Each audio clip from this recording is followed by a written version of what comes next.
ينطلق في هذه اللحظات بصافرة الحكم إبرير عبد العالي في أولى الكرات لمصلحة نادي أولمبيك أقبو المنتشي بأربع انتصارات متتالية خلال الجولات الأربعة الأخيرة. حقق أفضل انطلاقة في مرحلة العودة رغم التعثر في مستهل مرحلة العودة بالخسارة أمام نادي ترجي مستقارن. بعد ذلك انتفاضة قوية من جانب فريق أولمبيك أقبو الذي تمكن من حسم الأمور لصالحه في الأربع المواجهات. يعني توغل يراوغ يتوغل داخل منطقة العمليات، سيديري يتوغل داخل منطقة العمليات والحكم يعلن عن ركلة جزاء بعد مجهود فردي من سيديري على الجهة اليمنى. يستقبل الكرة، يروض الكرة، يراوغ يتوغل داخل منطقة العمليات ويفرض على الدفاع ارتكاب المخالفة. بعدها الحكم إبرير يعلن عن ركلة أو ضربة جزاء لصالح أولمبيك أقبو. وركلة الجزاء يتقدم عدادي يسدد بقوة، لكن عبد الناصر جودر في المكان المناسب على مرتين. عدادي يتمكن أو ضرار بن سعد الله يوقع أول الأهداف في هذه المباراة. أبناء الصمام يسجلون وأول الأهداف يوقعون بعد مرور 15 دقيقة. تغيير الجناح على الجهة اليمنى يوجد عبد الله مداح ثم كمال بالميلود، يفضل التوزيع بحثا عن عجوط ولكن سوء تقدير من دفاع الأولمبيك ولا أحد في الاستقبال من هجوم المولودية. كرة تخرج ضربة مرمى لصالح فريق أولمبيك أقبو. قنيش ينفذ هذه الكرة عالية ورأسية الوناس عجوط والحكم يعلن عن ركنية لمصلحة المولودية في التنفيذ. كمال بالميلود على الجهة اليسرى لمرمى الحارس ريان يسلي. كمال بالميلود في التنفيذ. هل ستكون كرة ثابتة هي الحل؟ كرة طويلة، حكم يعلن عن مخالفة لمصلحة دفاع أولمبيك أقبو لمصلحة وعناصر أولمبيك أقبو تفضل الاعتماد على الهجمات المرتدة من حين إلى آخر. كرة طويلة ناحية عناصر الهجوم ممتازة، هدف التعادل من بركات يستفيد من توزيعات كمال بالميلود داخل منطقة العمليات، يروض الكرة وبتسديدة في يسار الحارس ريان يسلي يوقع هدف التعادل قبل 5 دقائق عن نهاية المرحلة الأولى من هذه المباراة. في هذه اللحظات الحكم عبد العالي إبرير نأتي وإياكم مشاهدينا الأفاضل إلى نهاية أول الفصول من الحوار الكروي بين مولودية البيض وأولمبيك أقبو. أجدد الترحاب بكم مشاهدينا الأفاضل، جمهورنا الرياضي الكريم، من خلال وقائع المرحلة الثانية من المواجهة التي تجمع ما بين مولودية البيض وأولمبيك أقبو لحساب الجولة الثالثة والعشرين من الرابطة المحترفة بعد أن تركنا المرحلة الأولى انتهت بواقع هدف في كل شبكة.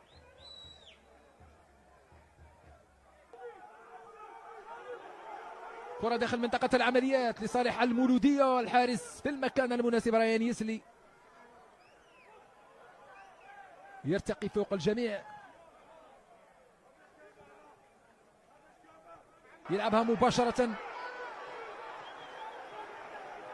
ناحية كمال بالميلود. التبادل الكروي، الدخول داخل منطقة العمليات لمصلحة كنيش، التوزيعة ممتازة داخل منطقة العمليات، البحث عن هدف ثاني أهداف مولودية البيض في هذه المباراة.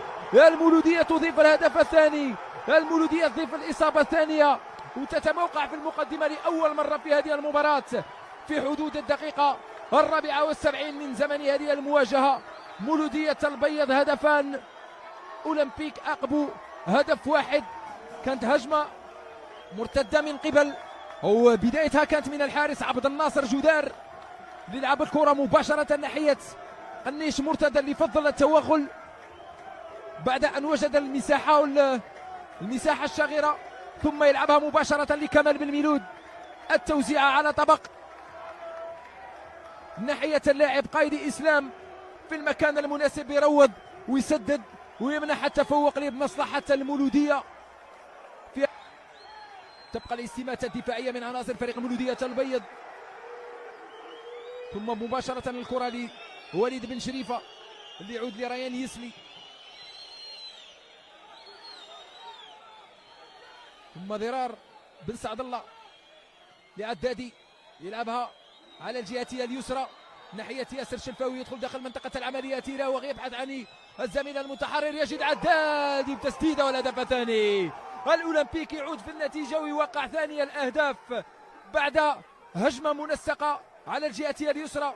شلفاوي يروض الكرة ويراوغ ويتوغل داخل منطقة العمليات بمراوغة رائعة ومميزة، وبكرة على طبق ناحية عدادي. توفيق يسدد كرة ويوقع ثاني الأهداف في هذه الأمسية. الأولمبيك يعود في النتيجة قبل نهاية المباراة ب 12 دقيقة عبر اللاعب توفيق عدادي.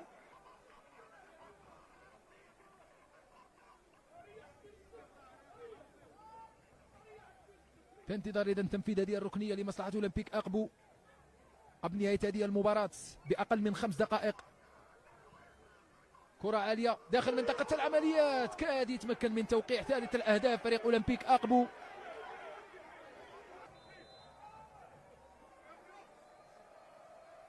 ست دقائق يعلن عنها الحكم كوقت محتسب بدني ضائع في هذه المرحلة الثانية. كرة طويلة بحثا عن العناصر الهجومية، ولكن دفاع المولودية في المكان المناسب على مرتين. كاد يتمكن فريق مولودية أولمبيك أقبو من توقيع ثالث الأهداف. كنيش داخل منطقة العمليات، كنيش يلعبها داخل منطقة العمليات، كرة ممتازة، سوء تركيز، التسديدة تجد أو جانبية، تخرج ضربة مرمى لمصلحة أولمبيك أقبو. وفي هذه الأثناء الحكم عبد العالي إبرير يعلن عن نهاية المواجهة بالتعادل بين مولودية البيض وأولمبيك أقبو بهدفين في كل شبكة. الهدف الأول للأولمبيك كان من توقيع ضرار بن سعد الله في حدود الدقيقة 16 قبل أن يرد عليه بركات عبد الإله في الدقيقة 40 من زمن المرحلة الأولى. ثم يعود فريق مولودية البيض في الدقيقة 74 عبر اللاعب إسلام قايدي قبل أن يتمكن توفيق عدادي من تعديل النتيجة في الدقيقة 79 من زمن المرحلة الثانية. وعلى ضوء هذه النتيجة يبقى فريق أولمبيك أقبو في الصف الرابع برصيد 36 نقطة.